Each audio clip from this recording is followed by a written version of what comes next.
ما كاينش الله يسامح، كاين واحد النوع د الناس إلا ما وقفتهمش عند حدهم كيمشيو بعيد، وبحال كون وقفت عند حدها النهار الأول ما تحلش ليف وتقول لهم أنا ماشي مع راسي. هادي بوحدها فيها 3 شهور. فين شفتيني أنا بأي حق تتهميني أنني كنفسد؟ بأي حق؟ منين جبتيها وشكون عطاك الحق تقوليها راه قلت لكم كاين واحد النوع د الناس اللي ما كتوقفيهمش عند حدهم إنه صاغيط با، داكشي علاش دار لها 400 مليون والله يعطيه الصحة. المحامية ديالو أنا خصني نزيدها مع المحامية ديالي.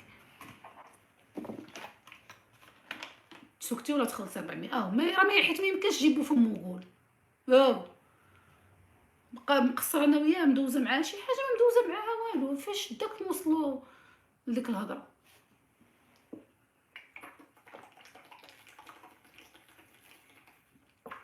ومن بعد تقولي لي مسكينة كمان.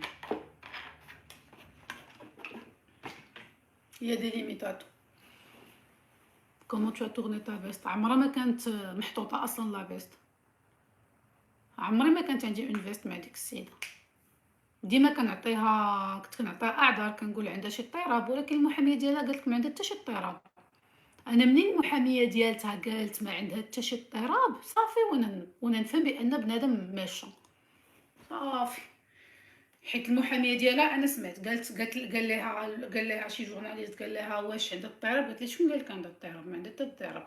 بيسكو المحاميه عندها التاكيد ان ما عندها حتى اضطراب، اذا ما عندي حتى احساس. هي ذكيه، اللي ذكي ما كيتحبب، اللي ذكي ما كيشهرش، واللي ذكي ما كيديرش ماسك.